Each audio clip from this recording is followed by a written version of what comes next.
ఈ యొక్క కార్యక్రమాన్ని మొదలు పెట్టవలసిందిగా తెలంగాణ ఉద్యమకారులు, తెలంగాణ ఫిల్మ్ డైరెక్టర్, తెలంగాణ వాది ఎక్కడ సమస్య ఉన్నా కూడా ఆ యొక్క తెలంగాణ సమస్యను తన సమస్యగా చేసుకుంటూ నిరంతరము ప్రజల్లో మెలుగుతున్నటువంటి ఉద్యమకారుడైనటువంటి సయ్యద్ రఫీ గారిని ఈ కార్యక్రమానికి అధ్యక్షత వహించాల్సిందిగా సవినయంగా కోరుతా ఉన్నాను.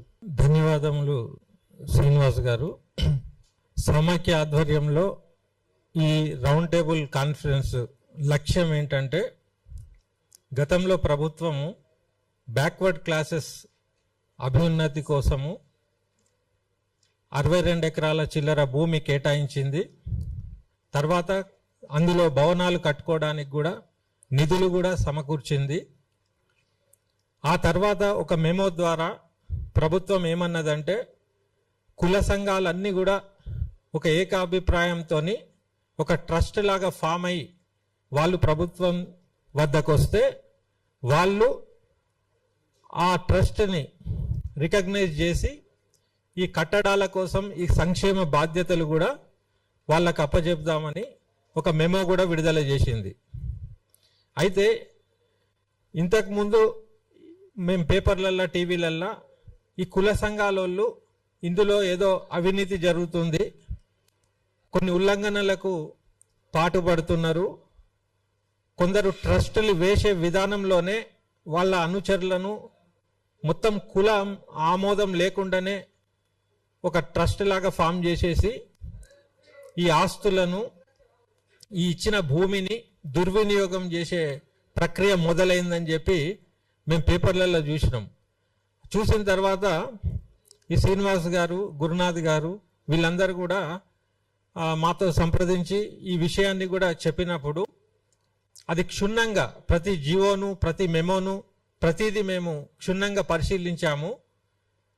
ఆ తర్వాత మా సమైక్య కమిటీ ఒక నిర్ణయానికి వచ్చి వీళ్ళ ఆస్తులను, గవర్నమెంట్ ఏదైతే వీళ్ళ అభివృద్ధి కోసం కేటాయించినటువంటి ఆస్తులను ఒకవేళ మనం గొంతెత్తి దాన్ని కాపాడకుంటే అవి ఒక కార్పొరేట్ వ్యవస్థలకు పోయే ప్రమాదం కనపడింది. ఇప్పుడు ఒక ఉదాహరణకి ఏంటంటే, కుర్మ సంఘం భూములు కోకాపేట్లు ఉన్నాయి, అక్కడ భవన నిర్మాణం కూడా జరిగింది, ఇంకా ఖాళీ స్థలం కూడా ఉన్నది. అయితే ఇప్పుడు మెయిన్గా చలించి దీన్ని టేకప్ చేయడానికి ముఖ్య కారణం ఏంటంటే, ఆ భూములు తెలంగాణకు సంబంధం లేనటువంటి సీమాంధ్ర కార్పొరేట్లతోని ఒప్పందాలు జరుగుతున్నాయి. ఒక తెలంగాణ వాదిగా అది తెలిసిన వెంటనే చెల్లించక తప్పలేదు. ప్రమాదంలో తెలంగాణ అస్తిత్వం అని చెప్పి సమాఖ్య కొన్ని పోరాటాలు, కొన్ని ప్రోగ్రామ్స్ తీసుకున్నది. కాబట్టి మాకు అన్నిటికంటే ఇది ముఖ్యమని భావించి ఇమీడియట్గా మేము ఈ రౌండ్ టేబుల్ కాన్ఫరెన్స్ పెట్టాము. ముఖ్యమంత్రి గారికి, ప్రభుత్వానికి ఒక విజ్ఞప్తి ద్వారా, ఒక మెమరాండం ద్వారా, ఇక్కడ జరిగిన తీర్మానాల ద్వారా ఆ జరగబోయే నష్టానికి ప్రభుత్వం దృష్టికి తేవడమే లక్ష్యం. ఇప్పుడు విషయం ఏంటంటే, ఇందులో మొత్తం తెలంగాణకు సంబంధించిన బీసీ కులాల సంఘాలన్నీ కూడా ఒక ప్లాట్ఫామ్ మీదకి వచ్చినాయి. ఇప్పుడు బీసీ కులాల యువతకు వసతి కోసం కానీ, విద్య కోసం కానీ, స్కిల్ డెవలప్మెంట్ ప్రోగ్రామ్స్ కోసం కానీ డెవలప్ కావాలని ప్రభుత్వ సదుద్దేశాన్ని, ప్రభుత్వంలో వచ్చిన కొంత పెద్ద మనుషుల సహకారంతోనే ఆ కులంలో ఉన్న కొంతమంది పెద్దలే నారాయణ చైతన్య లాంటి సంస్థలకు లీజ్ అగ్రిమెంట్ చేస్తున్నాయనేది తెలిసింది. వాస్తవానికి ఈ భూములు ఈ జీవో ప్రకారంగా వేరే వాళ్లకు లీజ్ ఇవ్వడానికి అసలు రూలే లేదు. అది ఉల్లంఘన, ప్రభుత్వ ఉల్లంఘన. అది జరగాలన్నా దాంట్లో ఒక చిన్న లొసుగు ఉంది. జీవో వస్తే చేయొచ్చని ఉంది. కానీ ప్రభుత్వాలు ఇట్లాంటి వాటికి జీవో ఇచ్చినప్పుడు మొత్తం కుల సంఘాలకు ఇచ్చినటువంటి ధ్యేయమే వైఫల్యం చెందుతుంది. కాబట్టి ఇప్పుడు కుర్మ సంఘం వాళ్ళ భవనం అట చైతన్య నారాయణ వాళ్ళకు లీజ్ అగ్రిమెంట్ కూడా చేసిండ్రు, భూమి పూజ కూడా జరిగిందట. అంటే ఇది చేసే ముందు మీ కుల సభ్యులకు యావత్తు తెలంగాణ కులం కుర్మోళ్ళకి అందరికీ చెప్పి వాళ్ళ ఆమోదం తీసుకొని చేసిండ్రా? వాళ్ళందరూ ఆమోదం ఇచ్చినా కూడా అది చెల్లుబాటు కాదు. కాబట్టి ఈ వేదిక ద్వారా మేము ఏం చెప్తున్నామంటే నారాయణ చైతన్య వాళ్ళకు కూడా మేము హెచ్చరిస్తున్నాం. ఏమని హెచ్చరిస్తున్నాము? మీకు లీజుకు వీళ్ళు ఇచ్చినా మీరు తీసుకున్నా మీరు కూడా శిక్షార్హులైతారు.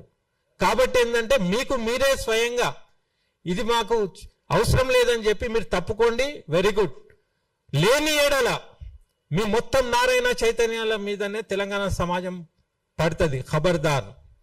అదే రకంగా కులంలో పెద్ద మనుషులని చెప్పి రాజకీయ ప్రమేయం ఉన్న పెద్దలకు కూడా మేము విజ్ఞప్తి ఏం చేస్తున్నామంటే మీ కుల అభివృద్ధి కోసం ప్రభుత్వం ఇచ్చింది కాబట్టి మీ కులం కార్డుతోని మీరు ఆ స్థాయికి వచ్చిండ్రు కాబట్టి మీ కుల యువతను కులాన్ని కాపాడుకునే బాధ్యత మీకు లేదా అంటే మీ వర్షన్ కూడా నాకు తెలిసింది ఏంటంటే దాంట్లో రెవెన్యూ జనరేట్ అయితే ఆ డబ్బులు తీసుకుపోయి సిటీలలో వేరే డిస్టిక్లలో కూడా మేము డెవలప్ చేస్తాం అంటున్నారు. నేను అనేది అది మీ పని కాదు, అది ప్రభుత్వం పని.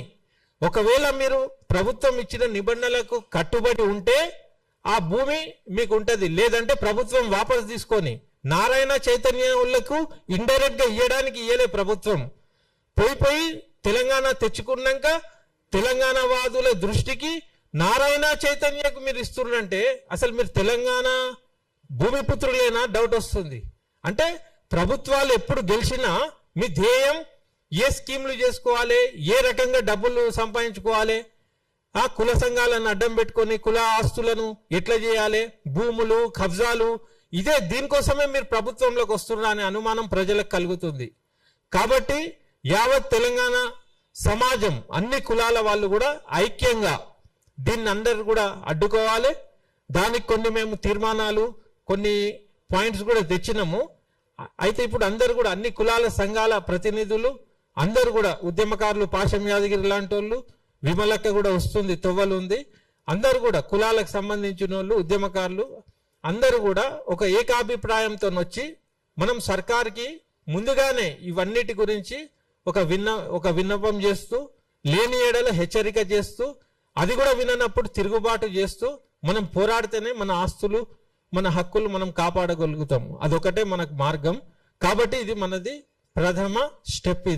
ఈ స్టెప్ సఫలీకృతం అయితే అటు ప్రభుత్వం బద్నాం కాదు, ప్రజాప్రతినిధులు బద్నాం గారు, ఏ కులానికి ఏ యువతకైతే దక్కాలనో అది న్యాయం జరుగుతుంది అనే ఆశాభావంతో మేము ఇది మొదలు పెడుతున్నాము.